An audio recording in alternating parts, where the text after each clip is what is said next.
Today's guest on episode number 4 of the New York State's Hall of Fame podcast is a renowned journalist. He has spent 45 years. He was with the columnist with the San Diego Union Tribune and the New York Post prior to his current gig at the online website BallNine. Elected to the New York State Baseball Hall of Fame in the class of 2020. The first interview he conducted was with the great Thurman Munson. He is known as America's most beloved sports writer, and you can follow him on X at AMBS_Kernan. He is the one and only Kevin Kernan. Welcome, Kevin. Welcome, Kevin. Yeah, great to be with you guys. Kevin, I always like to ask our guests, what did being inducted into the Baseball Hall of Fame mean to you? I had to figure that, Rennie. It meant a lot. It was first of all, it's a great night to be around, and weekend really to be around great baseball people. And it's I've been to many Cooperstown Hall of Fame events, many baseball events, World Series, everything. But this was a nice, intimate, and you never know who's going to show up. Like the night I was inducted, I ran into my old buddy Pete Bessie. Pete's a big Brooklyn Dodgers fan, and you guys have, and it's opened up plenty of avenues for me to meet great baseball people, talk to baseball people. It's people who love the game. I get a chance to give, what is it, Lenny, 3 minutes? Is that what the time went? What's the speech? And I tell you what, no, seriously, this is very important. He runs a tight ship, and it should be run that way. I've been at many events where somebody drones on and on and on and on. He basically comes up there and pulls you right off the stage if it's your time. It's a great show. It's almost, to be quite frank, it's almost too many people in a way that, wow, my head is spinning. And it's not only things like that. It's local people, The Natural, the movie, Kevin from that, and I've built a lot of friendships from that. So it was a wonderful event, and came at a good time, and I would highly recommend it. Hope to get back there this year, next baseball event, and it's one of the highlights, and it's actually I'm probably going on. I'm thinking about this the other day because that needs to be updated, my bio there. But we're looking at I started in '77, so we're looking at next year will be my 50th year of doing sports writing. So pretty interesting. Kevin, you went into the New York State Baseball Hall of Fame in 2020, the same year that Gil Hodges went in. Yes. And for those who may have been listening to the other show you were on with us on Baseball and Barbecue, when we were trying to get Gil Hodges into the Hall of Fame. I'm not saying that show did it, but up until then, he had not gotten in. So it may have had something to do with it. But you were on that show with Ed Kranepool. We had on that show. And you made a very, very convincing, argument why Gil Hodges should be in the Hall of Fame, and thankfully he is. But Rennie had the vision to put him in sooner, because Rennie knew he should be in. So in 2020, you went in with Gil Hodges. Yeah, that's an honor, and I knew Mrs. Hodges and the family. I was pushing through the New York Post for many years for Gil to get in, and it all came about. A Marine veteran had contacted me and he was pushing it and got me involved. And you look at the numbers, and Rennie and I are on the same page on this. I think we both think it's very important in a lot of different ways. The character of people is so important, and baseball brings that out in so many ways. And beyond everything else, and my dad was in World War II. I interviewed Bob Feller many times. My dad and Feller actually crossed paths on a ship, Navy ship, a few times. I have more respect for those World War II veterans who are pretty much all gone now. And, what Gil did as a leader, as a baseball man, as a manager. And that's the one thing I got to say. I wish we'd have a little bit more all-encompassing Hall of Fame people. And that's what the New York State Baseball Hall of Fame does a great job of. It's not just the accomplishments on the field, it's what they do also with the rest of their life, or how they involve other people in baseball.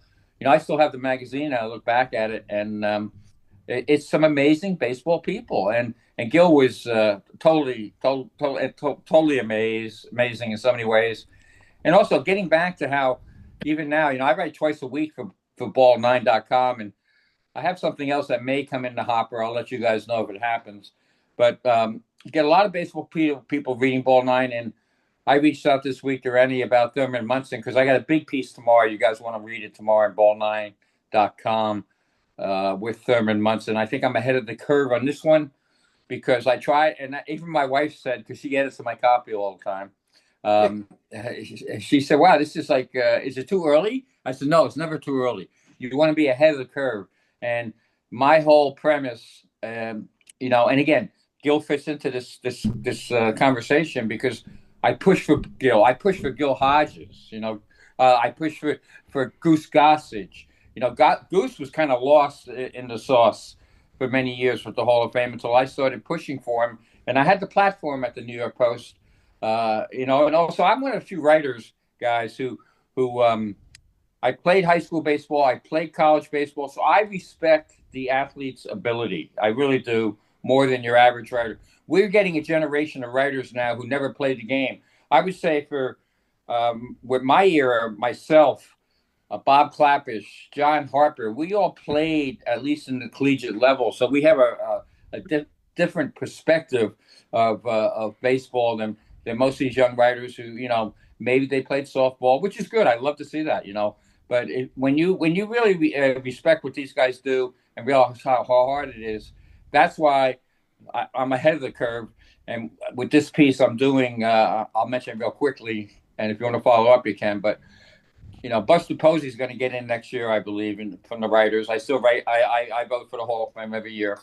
I think Buster will get in, but real quickly, Thurman's numbers match him or are better than his, and it's the same brief career. And obviously, Thurman died in a tragic plane crash. So there's no more excuses for keeping Thurman Munson out of Cooperstown in my book. And that was fun to talk to Rennie about too, as well. And that's what I was going to follow up on. You mentioned Thurman Munson, and with Buster Posey going in, being on the ballot next year, I'm comparing their stats, and it's a no-brainer. It's a no-brainer. Actually, I think I used that term in the column, and we'll just start. I'm not going to bore you with stats. I'm a stat guy, but I'm an important numbers guy. Like Jack McKeon. People always think that era of baseball player didn't know numbers until now with all the nerds and everything. Jack is a classic example. Jack is sharp as a tack today. He made a lot of money, and I mean a lot of money in the stock market. And you're not making money in the stock market unless you know numbers and stuff like that. So numbers were important to that era as well as they are now. But some of the basic numbers, 1,500 hits. Thurman had 1558, I believe. Batting average was pretty close. Of course, Thurman's postseason batting average is 357. And Rennie and I talked about too the hardware. They have the same hardware basically. They turned around franchises, and they did it as catchers. That's the other thing. People don't realize how hard being a catcher is. That's why I had so much respect for Gary Carter and people like that as well. Your hands. And Posada talked to me about this. By the end of the year, Posada's hands were like a fighter's hands. They were all beat up. That's why if you look at JT Realmuto and guys like that, they tail off in the second half because usually they're so beat up. And Munson was cat-like behind the plate. So it's going to be. So again, I'm ahead of the curve on this. No one has even thought of this yet. It'll be out tomorrow, and I hope it really does the nudge forward and people start thinking about. No excuses to keep Thurman Munson out of the Hall of Fame. Where's it going to be published? This will be at BallNine, BallNine.com. Okay. It's a great little baseball website, and Chris Vitale runs it, and Chris has been to the dinners up there as well, and it's I take my shots, but I also give my flowers where they should be given, and I think it's one thing we've lost in sports writing, fellas, is we've lost the depth of analysis from someone who really understands it. And I went toe to toe with general managers, and if they made a bad move, for example, the winter meetings in Chicago, Joe McElvain's all excited because he traded Alomar and Carter, and he got McGriff and and Tony Fernandez. And Tony was a good player, but he was on the downside a little bit. Other guys are kissing his ass. I went up to Joe and said, Joe, you just traded away, you just gave the World Series to the Blue Jays. And 2 years later, that's what happened. So my depth of knowledge is there. We try to get some other writers who feel like that way too. And plus there are about 1,500, you can't read anything that's longer than a tweet anymore. I mean, some sports writers are super famous now because they put out tweets 3 seconds ahead of somebody else.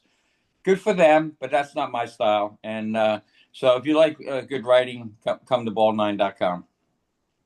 Kevin, can you tell us a little bit about actually meeting Thurman and interviewing him and how it came to pass? Yeah, I got by the way, my El Tiante cup there. I hope you guys see that.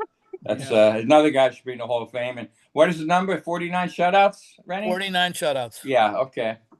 And that's why I'm glad you guys are doing this podcast, and good luck with it, because I do a podcast on Tuesdays myself, and we have quite a few. We have something like 200,000 subscribers around the world, and we get some. And Jim Cott is on our network and stuff like that. But we talk baseball depth here. But I'm sorry. What did you ask me again? Meeting Thurman. Yeah, Thurman was. First of all, I followed Thurman, all right? So I knew him at Kent State, followed him, fourth pick of the draft, 68. Super excited. I could tell he was going to turn the Yankees around. So by the time he became a Yankee, I was still, I was born in 53. So we were kind of somewhat of the same age, but he was older than me. And 77, I kind of luck into a job with the Hudson Dispatch. But I don't call it luck because my career path was, God helped me out a lot, to be quite frank. I became sports editor of my college newspaper, and then my college editor hated sports and fired me. So the next semester I ran for editor with another guy, and of course I won, and I fired him that first day. So that's who I am too, guys. I'm not gonna sit back and take it. But I started writing this Kernan's Corner, and that's how I became a sports writer. I had no plans to be a sports writer. I was American literature. Who knows what I was going to do? But the whole point of the story is that my assistant sports editor, the guy that was with me, we helped do the paper, his father was first generation Italian off the boat. He was a head custodian at the Hudson Dispatch. He got me in for an interview. The editor was Italian. I grew up in an Italian town. We hit it off. Next thing I know, I walk out of college, the day out of college. I never cover a prep sport in my life. I go right to covering the New York Football Giants as an assistant sports editor. So I was able to go my ways where I wanted. So I got to go to Yankee Stadium right out of high school. I'm coming right out of college. Next thing you know, I'm showing up at Yankee Stadium. I'll do the abridged version. So Thurman, I had super respect for Thurman. So I went up to him, and you can see my hair. My hairline's not the same. But back in the day, it was pretty red-haired afro, pretty big up there, And so I walk up to Thurman. He doesn't know me from a hole in the wall. And back then, you had great access, but you also had to stand your ground. You had to stand your ground. So I said, hey, Thurman, you got a second? And I got my notebook, and he looks at me up and gives me the up and down. And now this is the old Yankee Stadium clubhouse. I don't know if you guys were ever in it, but it was huge. The old clubhouse was great. And he yells across the Goose Gossage, which is ironic because years later I helped Goose get in the Hall of Fame. Hey, Goose. Hey, Goose. Now everybody's looking at me and Thurman.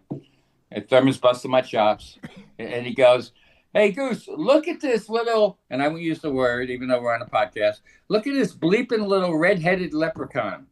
Look at this red-headed leprechaun wanting to ask me a question. So... and so that's Thurman. I mean, that's who he was. And so I stood there, And now everybody's looking. And I said, "Are we done yet?" He goes, "Yeah, what do you need, kid?" And he was great. And we had, hit it off with the interview because he immediately knew I knew what I knew. I got to meet Roy White that year too, and I made him. That's a story for another day, but I made a mistake with Roy. That's pretty funny. I have to bring up to him someday. I don't know if he remembers the incident, but so I learned that way. But they were testing you. They were testing you, and that Yankee crew of writers back then was pretty good. They knew what they were doing, and Thurman would, and they may say they gotten a little tiffs with Thurman, but they all respected what he did and how hard he played. And I didn't mind being challenged. And to this day, and I told the story at the 20, when I got elected in the New York State Hall of Fame, and we'll tell it another time. But I challenged Barry Bonds when he busted my chops. So the point of that story with Thurman, 1977, that incident carried all the way through my career, and it gave me immediate understanding of what these players are like sometimes, and how you deal with them. And I don't think today's writer understands that in any degree. They hide behind a keyboard. They may be snarky with their comments or their little Twitter posts or whatever, extra points. Back then, you had to show up in the locker room every day. And there were many times that we went head to head with each other. And that was the fun of the job, too. And at the end of it, I can't think, there was a picture with the Yankees, Andy Hawkins. But he was in San Diego first, and this is a very quick story. But I go out to San Diego in '88. I show up out of the blue in Yuma, Arizona, Yuma Territorial Prison. That's a story in itself. And the word is out that I'm, this guy from New York, from the New York Post, is going to cover the Padres. So the players are a little defensive. Andy Hawkins walks up to me the first day and said, "Hey, kid, I just want to let you know." I wasn't a kid by then. I was a little bit older. "Hey, I just want to let you know we're not going to put up with any of that New York crap here." And so my reaction to Andy was, "Andy, how about you pitch and I write and we work it out, okay?" and that's the way it was back. And then Andy was fine, had a great relationship with Tony Gwynn, and I think it was very good for my career. That would be one thing I would recommend. If you can move around a little bit, do it. I went from East Coast to West Coast. Really, never had been going West Coast other than trips when I covered the football Giants, and it really changed my career because I was able to sort of whole new and covering the Padres from 88 through 98, and then also covering the Chargers in 94 when they went to the Super Bowl, and getting great relationships with those people. That's how I met Larry Lucchino, and I became very close with Larry for many years. Larry Lucchino, I don't know if you guys know much about it, but Larry was a big Democrat lawyer out of Washington. And Bobby Bedford, lo and behold, and the Padres and Padres and the Chargers shared the stadium, so the officers were on the same level. Bobby Bedford and Larry Lucchino became best friends. One was a hardcore Republican, one was a hardcore Democrat, and it was so much fun to be around those guys and the arguments they had. So Bobby Bedford guys lived on the coast, beautiful area. On the cliffs. He was a surfer dude. So Larry gets this new job with the with the Padres. He's president of the Padres. Lives in Del Mar. Gets a new house. Has a big party.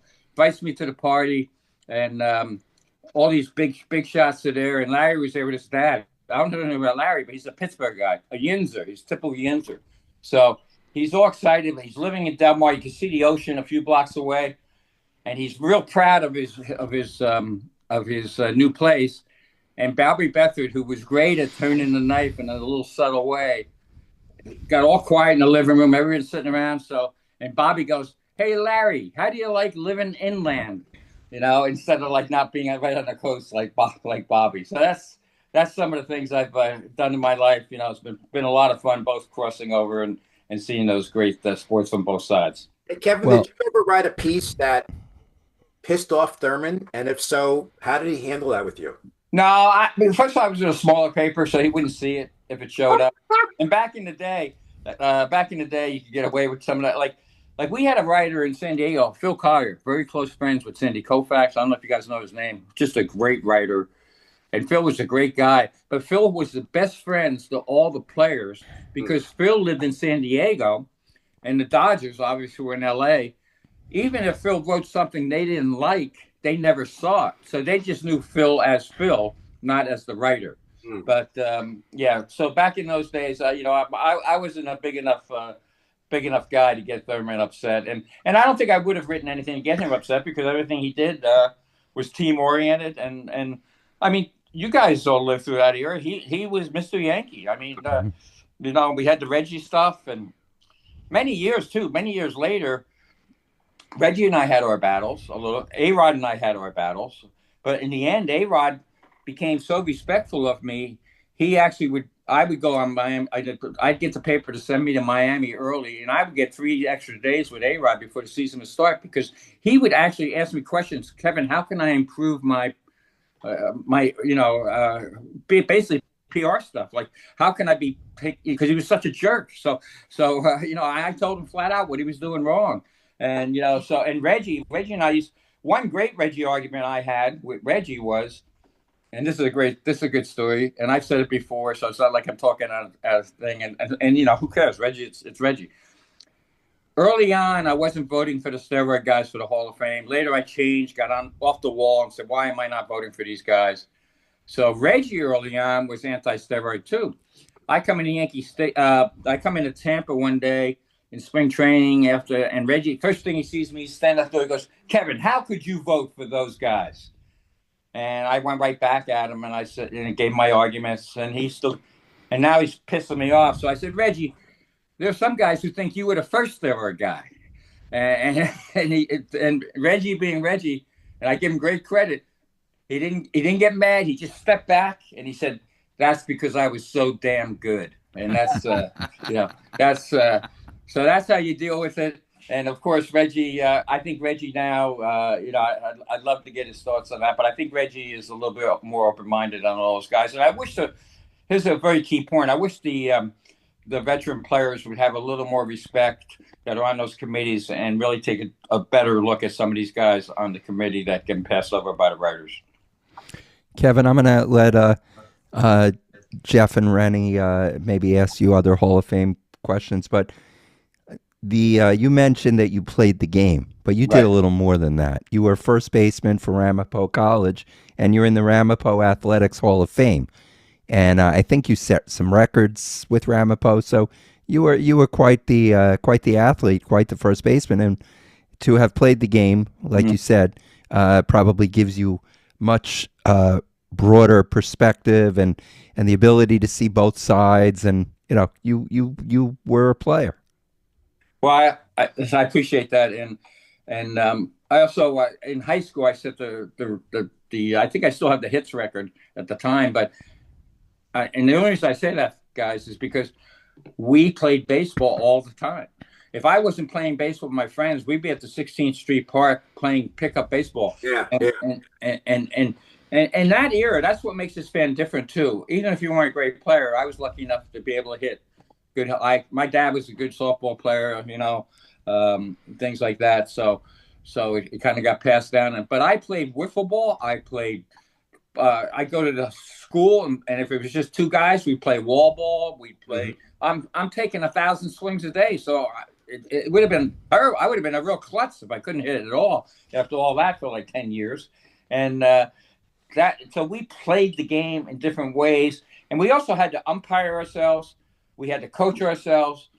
This generation now, and this is a whole new thing, and I think people are getting aware of it a little bit. It's too much of a travel league generation where everything is done for these kids. They always have another game. When I played, guys, we had enough friends hanging out at the park. If your team didn't win, you'd have to sit out a couple games. Now everybody plays forever. And I think Cam Scatterboot had a good comment about this, the Giant guy. He said that which is kind of funny, he's a rookie, but he said the rookies are coming in, so they make a few $1 million and they think they know it all now. So it never changes, and I think all of us were fortunate to grow up in that era. Was wallboard what you meant, stickball when you throw against the wall in a box strikes? Yes, exactly, stickball. But we used a baseball bat. Yeah, we did too. Yeah. And you go through those little white rubber balls. Oh yeah. you'd have enough to buy, The sponge balls. yeah, sponge balls. And the great thing about our school was it had it was the outside gymnasium, so it went very high, so we didn't lose money on the roof. So we had the ball to last for a while. Yes, yes. Kevin, I want to bring you to 2026 on your last column that you wrote for BallNine. You talk about Scott Boras, and my question to you is he become too powerful of a person in baseball? That's a great question. I knew Scott since 1988. I first met Scott when I was covering the Padres. He had Benito Santiago, and I once arranged a meeting with Scott at the San Diego airport. I was a Delta flying colonel. I don't know if you guys are aware of that, but that was the highest you could ever be in a flying colonel. That's another story for another day. But because I was with the New York Giants, everybody and the Giants flew Delta. Everybody that flew with the Giants got this fancy flying colonel card, and it got me first class seats for like the next 25 years. So it was a great gift. But anyway, I arranged a meeting in a little side room in the Delta Club in a little tiny airport back then in San Diego, and that's the first time I had a face to face with Scott.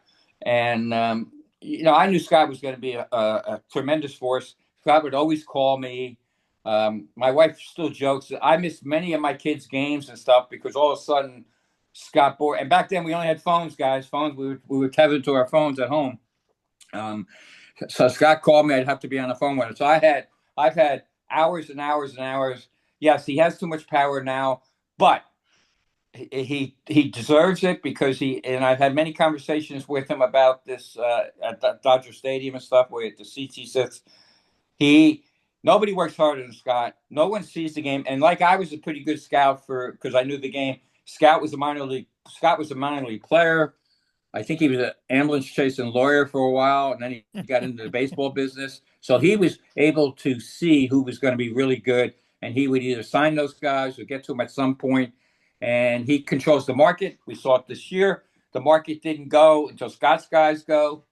Some of the players don't belong to Scott, but they still go because they might be higher up in the pecking order. And Scott always plays one team against another.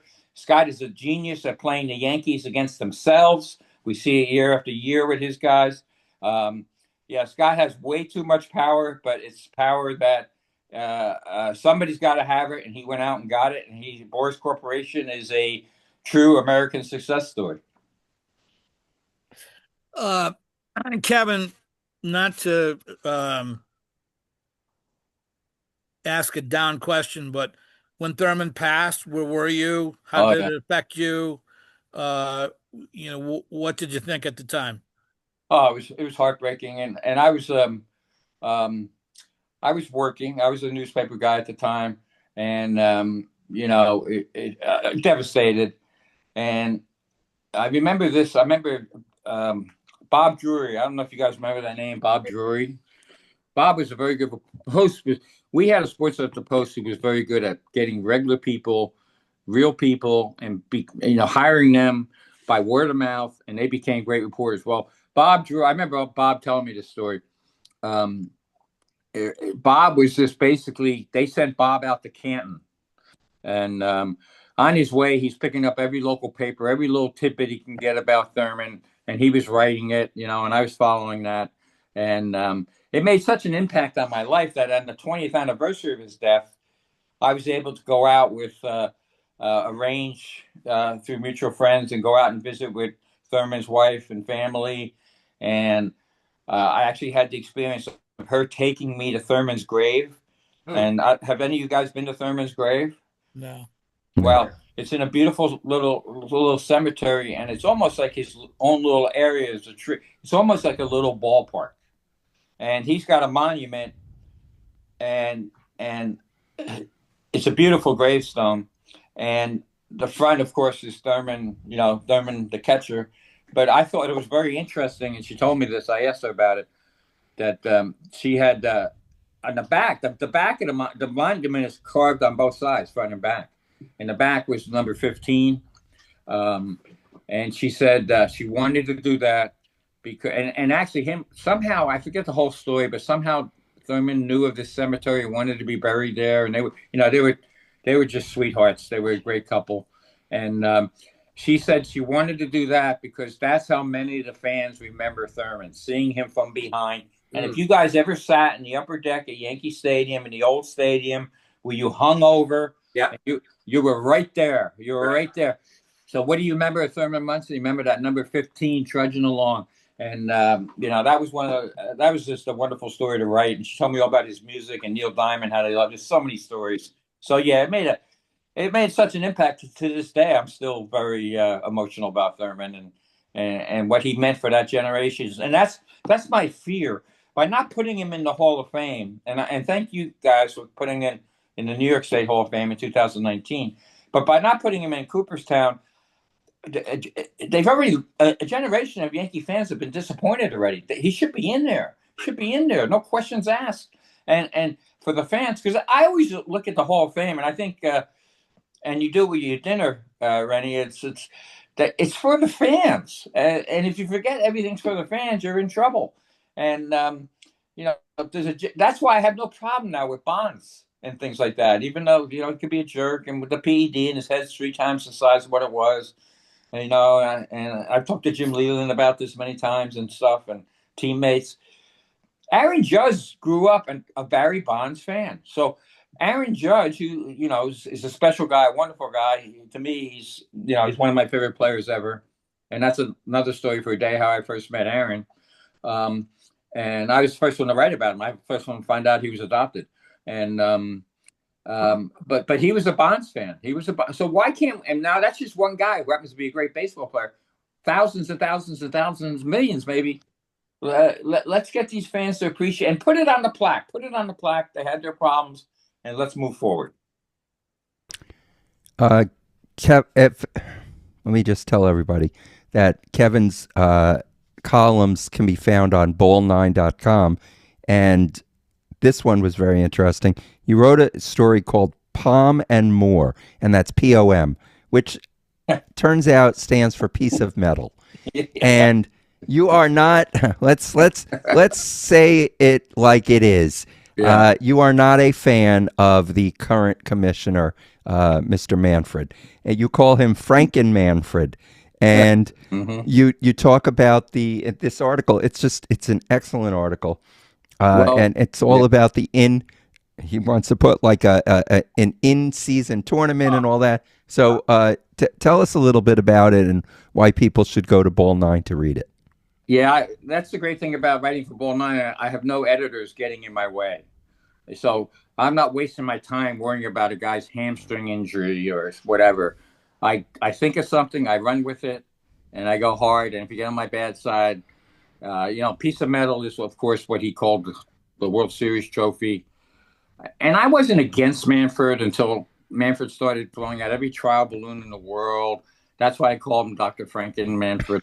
And like Frankenstein, and he just changed the game too much. I'm still very pissed off about the fake runner, and I will always be pissed off about the fake runner because I think it gets back to my roots of baseball. I knew how hard it was to get to second base. Yes. I knew how hard it was to get to second base in extra innings.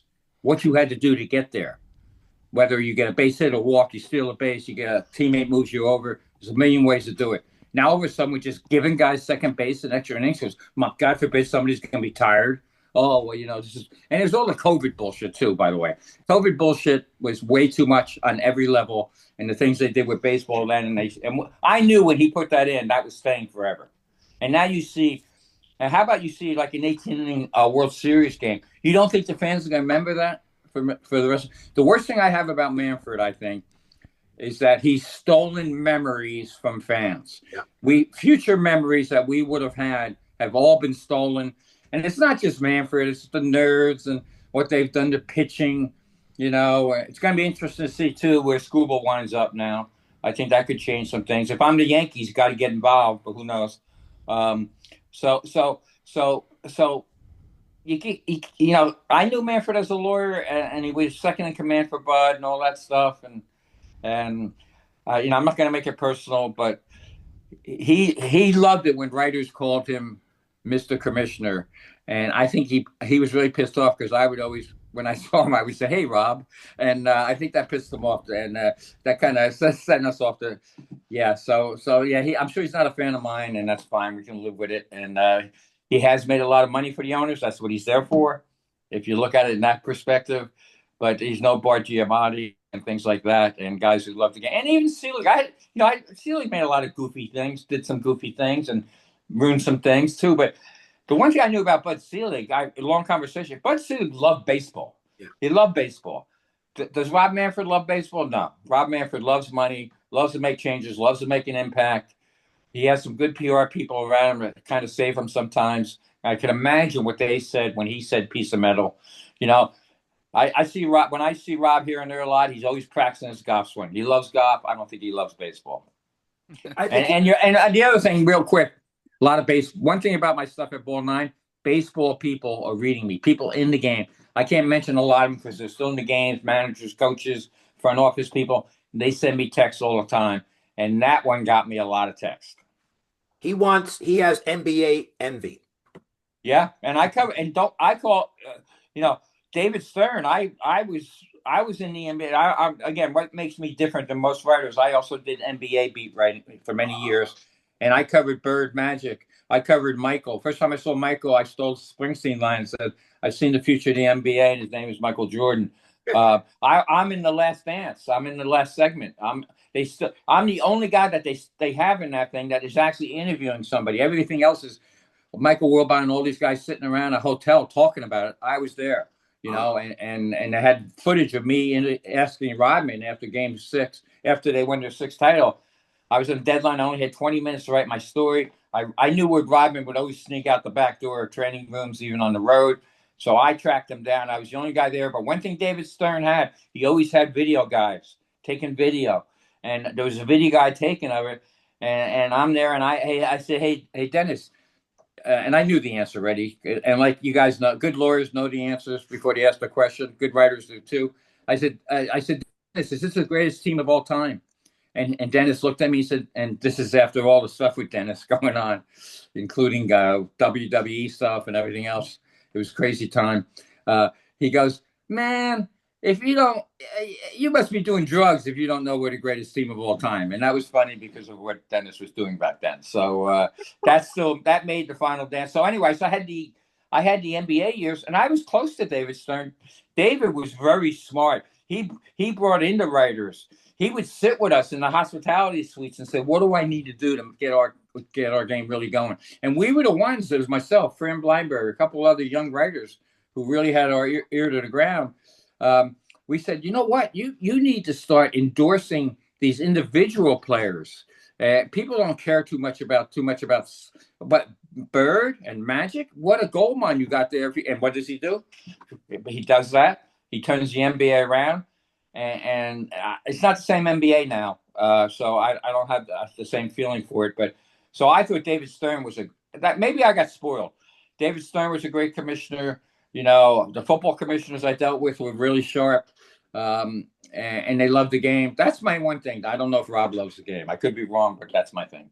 Well, Rob also floated out the idea of the golden at bat, which I don't want to get into. But Oh my ridiculous. God! I mean, it doesn't everything he does. I know he's just doing it to trial balloon it, but it's almost like you always see this proves that this guy never saw a baseball game. Basically everything he does. It's like it's amazing. It's amazing, and all I can say is thank God baseball has gambling money. But it's going to change. I think some hard times are coming if they don't clean it up. Yeah. Kevin, you mentioned Aaron Judge earlier. And my question to you is, seeing the contracts that are being doled out this year, is Aaron Judge underpaid? I mean, now he's not even in the top 5 highest contracts. The answer is yes. And not only that, it's not even ability. I'm talking about leadership. Where would the Yankees be with Aaron? Aaron Judge holds that, and I think somebody said something recently about that. I don't know who it was. It's escaping me. I am 72, so I do forget some things here and there. And 73 on July 4th, by the way. And Aaron is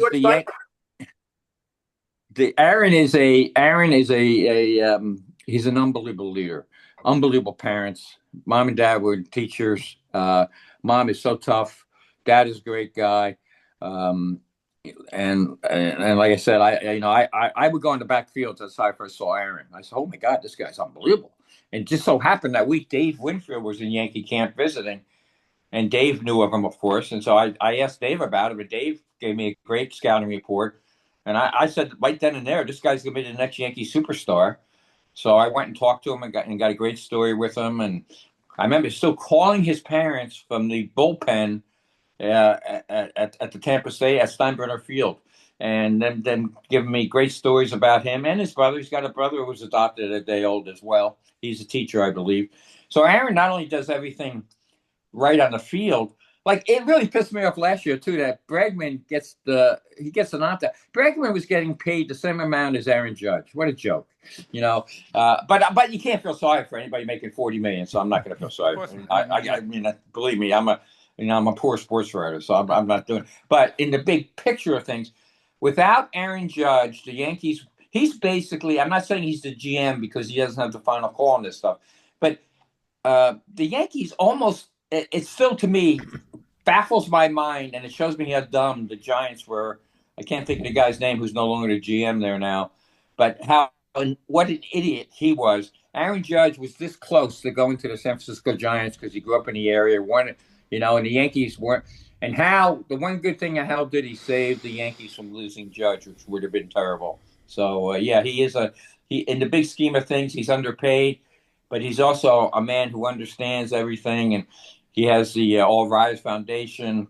Every once in a while, I still talk to the mom, a great lady, and the Yankees are lucky to have him, and he does it all right. And and he was also, we had such a close relationship that the time when he broke that bone, and I found out a little bit about everybody else who kind of broke the news, but in a different way. I had to be careful to protect all what was going on there. But so we had a very close relationship, and and you really knew what he feels about the Yankees, and he's done a lot to keep that Yankee. All I would say is this: he's done so much to keep that Yankee team together. People have no clue how lost they would be without Aaron Judge. Well, you could see from the second half of 24 when he was hurt. Yeah. Kevin, funny story. A few years back when we were trying to get Gil Hodges in the Hall of Fame, I had called to dialogue with you about it and said I wanted to talk to Stan Kasten, the president of the Dodgers. And you said, Rennie, when you call Stan, tell him he's a blankety blank blank. And I'm like, Kevin, I can't say it. I've never talked to him before. He's going to think I'm crazy. So I have his private cell number. And Kevin goes, no, you got to do it. You got to do it. Say that exactly. And I'm like, I'm crazy. I can't do this. So I call up and I say to Stan Kasten, you're a blankety blank blank. He goes, Kevin Kernan, right? Stan's a Jersey guy. And Stan and I go way back. And you got a great memory. I forgot that story, Rennie. And Stan and I go, wait, he's a Jersey Shore, annoying Jersey Shore guy at his heart. That's who he is, He's a genius, though. Everywhere he's gone, there's a guy who should be in the Hall of Fame. Some of these guys are putting in the Hall of Fame. Look what he's done. Every team he's been with, he's part of the Braves when they did their thing. Right. He got the Nationals rolling.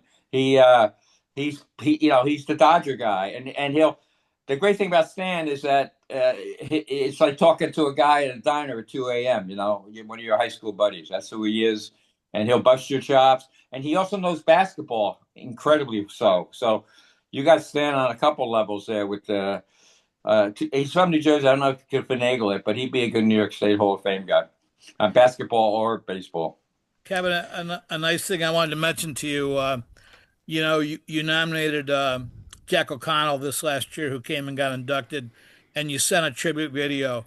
And I can tell you how much that meant to Jack. And how he told me afterward, like it actually moved him to tears. He has such great respect for you. And not only does he, but every other writer I've talked to, they hold you in the highest esteem, which of course leads to your title as AMBS, America's most beloved sports writer. It is my title, but it was given to me, but I did not give myself that. It was another writer because we were at Fenway Park, and a younger writer. And that's the thing, Rennie, I would always talk to the young guys too, especially young female writers. I would try to help them out. I'm not going to name names, but I remember there was one incident in my NBA days. Very good female writer went on to become a pretty big star. she's crying in an airport, sitting on the ground, and somebody had basically done something to her that they shouldn't have done, in a clubhouse situation, whatever. So I've always been out of my way to talk to the younger writers if they want the help. If they don't want the help, the hell with them. But we were at Fenway Park. It was the 100th anniversary, and I was with this guy, young writer, and who's very successful now. And I took a selfie back then, and I go, hey, look at this. And I was just busting his chops because I had a selfie. He goes, America's most beloved sports writer, America's most beloved ballpark. So that's how it all started. And it's done with a little sarcasm, Remy. I want everybody to understand that. I don't consider myself the most beloved because as you guys point out with the Rob Manfred, I can also be disliked a little bit. So it's beloved in a different way. So Kevin, you were previously you mentioned now you're okay with putting the PED users in the Hall of Fame. Previously, yep. you were against it. I was also against it, but now you didn't explain, and I want you to your reasoning. And it kind of I read what your reasoning is for now opening the doors for the PED users if they deserve to get in the Hall of Fame. And I'm kind of convinced myself you did a good job. So use this as your chance to convince our audience because I think it's a great reason. Yeah, there's a couple of things there. First of all, there's different levels of PED guys. I want to make this clear. Like they lump Sheffield into the PED guys. He's not a PED guy. I knew Gary from the time he was in San Diego. I knew him earlier. He hasn't changed one bit. His body never changed. He got involved with Bonds for a very short time, training. The PED stuff was out there. I think he tried it for a short time and said, I'm not doing this, basically. And if anything, he went the other way. So a guy like Sheffield, who is labeled a PED guy, is not a PED guy. The second thing I want to say is I'm guessing 70 to 80% of the players are using it. Guys you would never expect. And I got that from inside sources. I would never mention the names because I don't want to get sued. But there's guys you would never expect. Pitchers were on it. But what really, getting to your point, and it's a great question, what knocked me off was I was thinking of A Few Good Men, the movie A Few Good Men. And, Jack Nicholson was on that wall to protect us, and then he basically cornered himself, and the lawyers in the audience can respect what happened there. But So I, as a writer, I was on the wall thinking I'm protecting baseball from all this. But then if you look at the big picture, I'm on the wall screaming about this, and I have no subpoena power. I have no ability to really find out if these guys are cheating, who are cheating. I don't have the paperwork. I was there for the Mitchell report and all that stuff. But meanwhile, managers and the Bud Selig getting in the Hall of Fame, Tony La Russa being in the Hall of Fame, managing McGuire, Joe, and again, I'm not blaming Tony La Russa or Joe Torre. I have great respect for both those guys. They had to manage who they managed, but they were managing players, and there were many. I can name many other players that were doing PEDs at the time. I'm sure of it because I could just see how big their heads got and things, and the muscles and the thing that So they're in the Hall of Fame, and yet guys that actually carried them into the Hall of Fame are not in the Hall of Fame. So it's hypocrisy, and I hate hypocrisy. And that's one of the reasons why I jumped off the wall. And after a few years, I started voting for him. And I'm still, there's not that many writers that take in my stance. They're still high, because most writers think they're high and mighty, to be quite frank. They think, and they're not. They're just writers, And, but these guys, the pitchers that we didn't know were using, yes, it worked. I know it works too. And the other thing I want to say, very important, guys, I'm very lucky. My daughter's in the Rampart College Hall of Fame. She was a much better hitter than me. She set the home run record for the college. I have two sons that played college baseball, and my kids were set. My wife, she's a 3-decade mom. She had a kid in the 80s, 90s, 70s, 80s, and 90s, 79, 84, 91. So our kids were spread out. And they all played sports. So I got to see on the amateur level. I remember seeing one of my sons playing high school ball, and all of a sudden the next summer, some kid shows up that was not very good, and all of a sudden he's 50 pounds heavier, and he's hitting the hell out of the ball. So I saw it on the amateur level as well. Something's going on here. I don't know what. So it was everywhere. The guys that benefited from the PEDs are in the Hall of Fame. Yet the Hall of Fame guys aren't there. Getting back to my points about the fans should be rewarded for being fans of these guys. So I think it's very hypocritical to keep these guys out of the Hall of Fame. And Kevin, we talked about earlier today, Larry, and Rennie too. The whole character clause. I mean, because if you think about it, in the '60s, guys are using amphetamines. Absolutely. Right? And well, then, let me interject one quick on that thing. Because, again, I'm clubhouse guy from basically the 60s, 70s, too. And let me tell you, 80s, too. I walk into the Padres clubhouse in Yuma in 1988. And back then you had total access. And there's 2 pots of coffee. One is leaded. The other's unleaded. And that's how they're labeled. Leaded, unleaded. It wasn't non-caffeine and caffeine. It was amphetamines and no amphetamines. Right. So it was there through the 80s, too. Don't forget. So, and then if you I'm sorry, I didn't want to interrupt, but I want to make it clear. And you start doing the character clause, then how do you let Dave Parker into the Hall of Fame, right? And Andrew Jones, who had assault charges, and Carlos Beltran, who cheated, right? So it's like, okay, either everyone is eligible and just ignore the cheating standard, the character standard, or you got to be consistent. Got to be consistent. And also, I think also the other thing I want to say about why I vote and Rocket, I vote for Rocket every year. Yeah. Clemens. To me, he's a Hall of Famer. And again, you go the other argument too. They were Hall of Famers before they did it. Even A-Rod, of course. And I've had many conversations with A-Rod about it too. And getting back to an unlevel playing field, I had a football friend, NFL guy, and we did a radio show together in San Diego. He broke his neck one year as a football player. And then he got on they put him on a steroid regimen, right? So he was okay to use them. But he was on something that was very light. The guys that were on the steroids were 5 times using as much. And he said, Kevin, if I didn't use steroids, I'd get my neck broken, And I look at it from a baseball perspective, too. This guy's on steroids, and he's cheating, and he's getting up, and he's taking jobs away, so you can't use it. And then from a personal standpoint, Roger Clemens, I did a story of Roger where I wanted to do a story about his family and his sisters. And Roger is the ultimate concierge. He set up the whole trip for me. But you're gonna fly in here. You're gonna meet my sister. She'll come there. You go to my sister's house. Blah blah blah. So I had the chance to meet with Roger's sisters, and at the time I was supposed to meet the mom, but she was sick or something, so I couldn't do it. So I got to meet these families of these players. And see where these guys. And I'm gonna give you one quick story. And I did a kid's book on Roger Clemens in the book. It's one of the better kid books you could have. But Roger's father left when he was young. Okay. The mothers are kind of desperate. They're in a bad situation. The mother remarries a guy. I think he owned a gas station. Woody, I think was his name. Great guy. Takes the kids in, and Roger's starting to blossom. He's the leader of the sisters. Some of them are older, but he's the 8-year-old leader.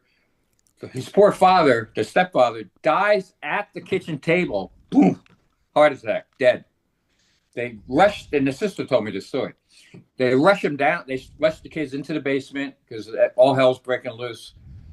Roger, trying to be the leader of this family at this young age, he wants to see what's going on. So he stacks like 20 books by a window, by one of those little basement windows, so he could look out and see and try to help his sisters get through this, what's going on. So I got to see, these families from inside. And yeah, everything Roger may have done, even whatever happened in those times, it was to make himself a better ball player. And his sisters told me another great story. When he first started to make it one day, I think it was Easter, he had the family together, and he's very sensitive, and he gave each of the kids an Easter egg, plastic Easter egg with their favorite color, 3 of them. So they say, oh, that's cute, Roger. He says, well, open the eggs. They open the eggs. There's a set of car keys for that color SUV all sitting in the driveway that he had driven over there. So, there's other sides of these players that you don't know about. And even Bonds. Bonds is a huge women's cycling guy. He does a lot for women's sports. We've had many conversations about hitting. He was good friends with Tony Gwynn. So you got to take the whole picture. These guys were yes, they cheated. They used PEDs, but you can also make the argument there wasn't, because Leyritz talked about this the other day. I had a conversation with Leyritz about this, and before 2004, it wasn't really cheating in their minds and stuff like that. It was official, and I didn't get into all that. I don't know all the X's and O's, but it's been going on forever. These guys did it. Maybe their character was flawed there with the cheating, but it certainly wasn't flawed what he did with his family, and things like that, and some other things. So yeah, it's really it's a classic baseball, not hitting it head on, figuring it out, and making it fair for everyone. And now everyone's in a quagmire what to do, and nothing upsets me more than the high and mighty writers saying, "Oh, I'll never vote for this guy." And meanwhile, I mean, just look at some of the guys making the Hall of Fame. We don't have the home run hitter, the hits leader, Rocket with seven. Actually, here's a 7 Cy Youngs. When I visited Rocket, they gave me this. The sisters gave me this ball because it's when he won his 6th one. But American flag, I'm a patriot too, guys. July 4th. So I look at it from a totally different perspective, and let's put these guys in the Hall of Fame and move on. Is Pete Rose different because he broke the #1 rule? I can understand that argument, but again, Pete Rose and I knew Pete as a player a little bit. He was before my time, but I knew him, as a player and what he did. I watched him all the time, but I knew him as a manager very well. And the 1989, I was there with the Padres and the writers. It was myself, I think Bob Nightingale. We had a good crew covering the Padres, and we're in Pete's office. Pete loves baseball. Pete tells stories. Pete loves baseball. He's peppering us with questions because we're thinking, oh, he wants to know about the team that he's going to play. But in reality, now looking back, he wants to get a betting line on the Padres, what's going on. So he's peppering us with questions left and right. And he's telling stories in the middle of it. And in the middle of one of his stories, he's making fun of himself because he did something stupid. And he goes, I don't know if it was the first time I was in the 10th grade or the second time I was in the 10th grade. So Pete was showing us he's not exactly a genius, So Pete did that. But I also go with, Shoeless Joe. These were lifetime bans. Shoeless Joe died in 1951. Let's move on. Yeah. And, I'm here to celebrate baseball. And throughout all these years, different guys did different things, and there were different ways to. And to be quite frank, the electronic sign stealing to me was worse than what they did. Worse, because that's going really overboard in my book. And the other thing is, it's like Leyritz told me the other day, though, and he's right. He goes, they got caught. Other teams were doing it too. Yeah. Kevin, this last World Series, the Blue Jays and Dodgers, was just a fantastic World Series, one of the better ones in recent memory, and it's just I hope they can repeat it again in 2026. At the end of 2026 is the CBA is now they have to renegotiate, and I know the owners with the dreaded words salary cap, which I don't think will ever happen. But are we looking at a prolonged lockout because of this, all these contracts given out this year to, $60 million, $40 million? I mean, are we looking at something like that? Yeah, the Dodgers, and I think we are. I think it's going to get ugly. It's going to be very bad for baseball. It's going to set baseball back. That's why I'm saying, next year's Hall of Fame class will be very interesting because it might be the only game in town. I think it's going to be a long one. But your first point, though, I want to say about the great World Series. And you know why it was great? Because I think with Mattingly there's another guy should be in the Hall of Fame. Oh, God, yeah. Yeah, I wouldn't go there. But Mattingly did so much for those hitters.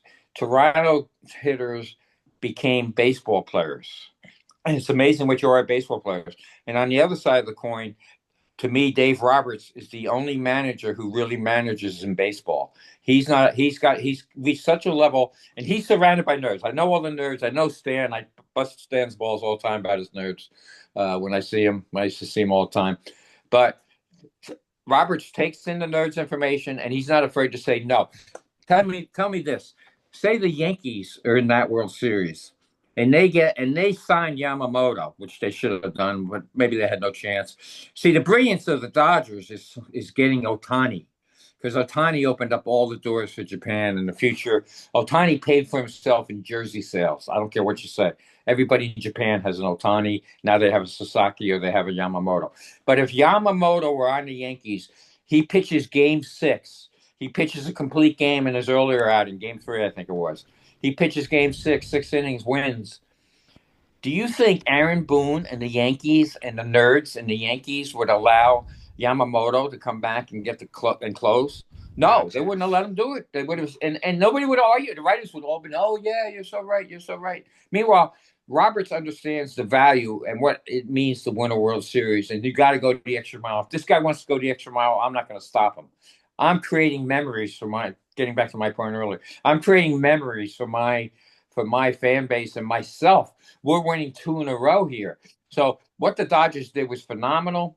And having said all that, guys, I still can't believe.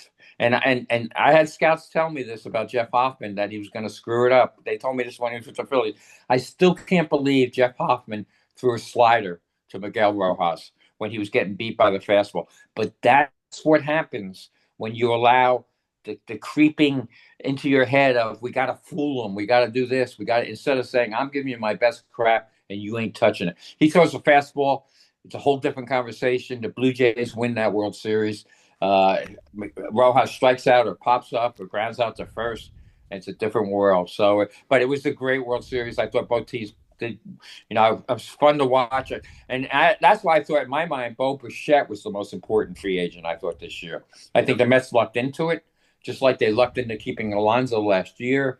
Bo Bichette hits fastballs better than anybody else. He's going to be great for Soto. I had a number I don't have in front of me, but it was one of my recent columns. Bo Bichette hit something like 330 with runners in scoring position, and the $750 million man Soto hit like 230. So I think Bo Bichette is going to be a great addition to Soto, because he's going to get Soto back on the right path of just be yourself and let's go hit and let's go beat somebody's ass.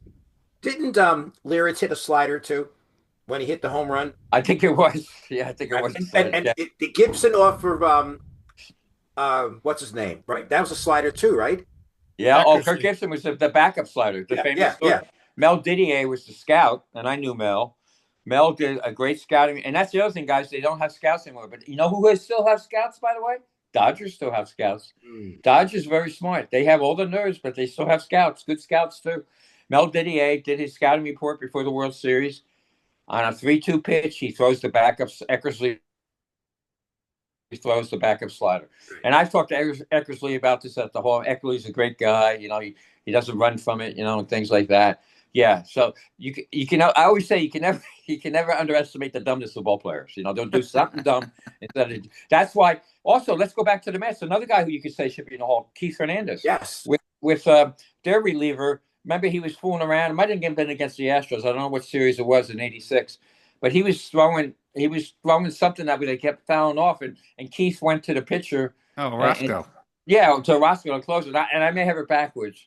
He may have been throwing the slider, and he wanted to throw the fastball. He said, if you throw that, and I'll just say fastball. If you throw that fastball one more time, I'm going to knock you out. Yeah, that's right. Yeah. And I've had players have told me after the Hoffman thing. I've talked to players about this, and they said if I was in that dugout, he would have been knocked out in between innings. That's how upset they were by that. So it's, but that's why we love baseball. All these things is getting back to our original point: thinking men's game. So many things. You got to be great, and you got to stay with it forever. I mean, the game isn't over because you're facing. And on the flip side, good for Miguel Rojas. He saved that series, because if you remember in the previous game, he made a great play at second base, barehanding the ball, throwing a guy out to save that game. So again, that gets to my point about Dave Roberts. Dave Roberts finally said, F this, I'm doing it my way. I'm putting some baseball things in here. Yeah, you want to pitch Yamamoto? Go for it, baby. Rojas, our guy sucks. Rojas, get out there. So he deserved that, and I don't see the Yankees being bold enough to make those kind of moves. No. Rennie?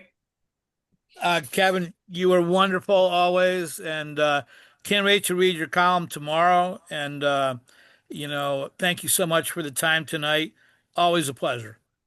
Great talking baseball, all you guys, and I hope the podcast does well because it's a great podcast for baseball fans. And if you ever need me again, I'll be around. You're around for 50 years, you get stories if you remember them. Thank you, Kevin. Thank you so much. Good night, guys. Take care. Good night. Bye.